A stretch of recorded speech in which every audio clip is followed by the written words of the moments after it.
Selanjutnya bina. Sebelum kita membahas tentang bina, perlu diketahui bahwa huruf hijaiyah dalam hal ini terbagi menjadi dua, yakni huruf shahih dan huruf ilat. Huruf ilat ada 3, yakni alif, wawu, dan ya. Selain 3 huruf tersebut disebut huruf shahih. Nah, perlu diingat kembali bahwa huruf yang dijadikan patokan dalam hal ini adalah fa, ain, dan lam. Jadi kita sebut huruf-huruf dalam satu kalimat itu fa fi'il, ain fi'il, dan lam fi'il. Baik, bina dibagi menjadi 2. Yang pertama shahih dan yang kedua mu'tal. Bina shahih adalah ketika semua huruf dalam satu kalimat itu tidak ada yang berupa huruf ilat. Sedangkan bina mu'tal adalah ketika salah satu atau lebih huruf-huruf yang ada dalam satu kalimat itu berupa huruf ilat. Bina shahih terbagi menjadi 3, yakni salim, mudha'af, dan mahmus. Bina salim yakni ketika huruf-huruf fi'il itu tidak berupa huruf ilat, tidak berupa hamzah, dan tidak ditasydid. Contohnya fathah. Kemudian bina mudha'af adalah ketika fa fi'il dan ain fi'il berupa huruf yang sejenis, artinya berupa huruf yang sama. Contohnya farro. Aslinya kan faroro, kemudian diidghamkan menjadi farro. Nah, ain fi'il dan lam fi'ilnya itu sama, yaitu berupa huruf ro. Kemudian bina mahmus, yakni ketika salah satu huruf fi'il berupa hamzah. Bina mahmus ada 3 macam, yakni mahmus fa, mahmus ain, dan mahmus lam. Ini berdasarkan letak huruf hamzah dalam kalimat fi'il tersebut. Contohnya amala, sa'ala, dan juga qara'a. Selanjutnya fi'il mu'tal dibagi menjadi 4, yakni bina misal, bina ajwaf, bina naqis, dan bina lafif. Bina misal yakni ketika fa fi'ilnya berupa huruf ilat. Ada 2 macam, yakni misal wawi dan misal ya'i. Misal wawi yakni ketika fa fi'il berupa huruf wawu, contohnya wa'ada. Bina misal ya'i yakni ketika fa fi'ilnya berupa huruf ya, contohnya yasaro. Selanjutnya bina ajwaf yakni ketika ain fi'ilnya berupa huruf ilat. Jadi huruf yang tengah itu berupa huruf ilat. Ada 2 juga, yakni ajwaf wawi dan juga ajwaf ya'i. Ajwaf wawi contohnya qala, aslinya kan qawala. Jadi ain fi'ilnya itu berupa huruf wawu. Kemudian ba'a yang aslinya baya'a. Jadi Jadi ain fi'ilnya berupa ya, baya'a. Selanjutnya bina naqis, yakni ketika lam fi'il berupa huruf ilat. Ada 2 juga, yakni naqis wawi dan juga naqis ya'i.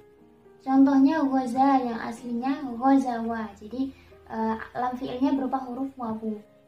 Dan yang kedua roma yang aslinya roma ya. Jadi lam fi'ilnya berupa huruf ya. Yang terakhir adalah bina lafif dibagi menjadi 2, yakni bina lafif mafruq, yakni ketika fa fi'il dan lam fi'il berupa huruf ilat. Contohnya waqo, aslinya kan waqo ya. Jadi wawu sebagai fa fi'ilnya dan ya sebagai lam fi'ilnya. Dan yang kedua adalah lafif makrun, yakni ketika ain fi'il dan lam fi'ilnya berupa huruf ilat. Contohnya rawa, aslinya rawaya. Wawu dan ya di situ kan berkumpul. Nah, untuk mempermudah, jadi misal itu ketika fa fi'ilnya berupa huruf ilat. Dan ajwaf itu kan ajwaf itu artinya di tengah, jadi ain fi'ilnya yang berupa huruf ilat. Kemudian naqis dinamakan naqis itu karena naqis artinya kurang. Jadi seakan-akan huruf fi'ilnya itu kurang. Ketika ghaza seakan-akan hanya ada 2 huruf, padahal aslinya kan ghazawa. Nah itu. Kemudian lafif mafruq itu artinya dipisah, jadi fa dan lam fi'ilnya berupa huruf ilat tapi dipisah dengan ain fi'il yang berupa huruf shahih. Kemudian lafif makrun artinya makrun itu bersama, jadi ain dan lam fi'ilnya berupa huruf ilat. Selanjutnya adalah sighot. Sighot dalam kitab Amthilah Tasrifiyah ini tidak ditulis, tapi tersirat dalam wazannya. Jadi kita tulis di sini ya.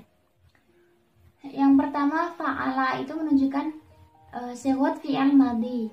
Kemudian yaf'alu fi'il mudhari', fa'lan itu masdar, maf'alan masdar mim, fahuwa isim dhamir, fa'ilun isim fa'il, wadzaka isim isyarah, maf'ulun isim maf'ul, uf'ul fi'il amar, la taf'ul fi'il nahi, maf'alun isim zaman dan isim makan, serta mif'alun isim alat. Fi'il madhi menunjukkan kerjaan yang sudah dilakukan di masa lampau, fi'il mudhari menunjukkan pekerjaan yang baru dilakukan atau akan dilakukan, serta masdar. Masdar itu kata benda dari kata kerja. Isim fa'il menunjukkan orang yang melakukan pekerjaan, isim maf'ul menunjukkan orang atau sesuatu yang dikenai pekerjaan, fi'il amar menunjukkan perintah, fi'il nahi menunjukkan larangan, isim makan dan isim zaman menunjukkan kata tempat atau kata waktu, dan isim alat menunjukkan sesuatu yang digunakan untuk melakukan pekerjaan. Nah, ini aku ambil dari bab yang pertama. Begitu juga dengan bab selanjutnya dan juga fi'il madhi tentunya. Jadi setiap urutannya itu sesuai dengan segot-segot seperti ini. Nah, kita ambil beberapa contoh untuk kita latihan menentukan segotnya. Yang pertama qari. Kita lihat dulu mana huruf yang asli dan mana huruf yang tambahan. Nah, kita lihat ini berasal dari lafaz qara'a. Jadi alifnya adalah tambahan mengikuti wazan fa'ilun. Jadi qari ini segotnya isim fa'il. Kemudian Islam. Dalam bab sulasi mazid yang ketiga ada wazan if'alun. Dia mengikuti wazan itu berarti Islam ini adalah segotnya masdar. Kemudian Muslim mengikuti wazan muf'ilun, sama juga masih dalam tasrifan Islam. Wazan muf'ilun ini segotnya adalah isim fa'il. Kemudian Miftahun mengikuti wazan mif'alun dalam tasrif fi'il mujarrad. Ini mengikuti wazan mif'alun, segotnya adalah isim alat. Nah gitu, jadi dengan mempelajari dan memahami ini semua, kita ketika menemukan suatu lafadz baik dalam bacaan atau dalam kita mendengar, itu kita bisa menentukan makna dengan cara-cara seperti tadi, dari binanya, wazannya, kemudian segotnya apa. Nah, semoga dari sini teman-teman bisa memahami dan bisa mempraktekannya dalam belajar bahasa Arab. Terima kasih, sampai jumpa di video selanjutnya. Wassalamualaikum warahmatullahi wabarakatuh.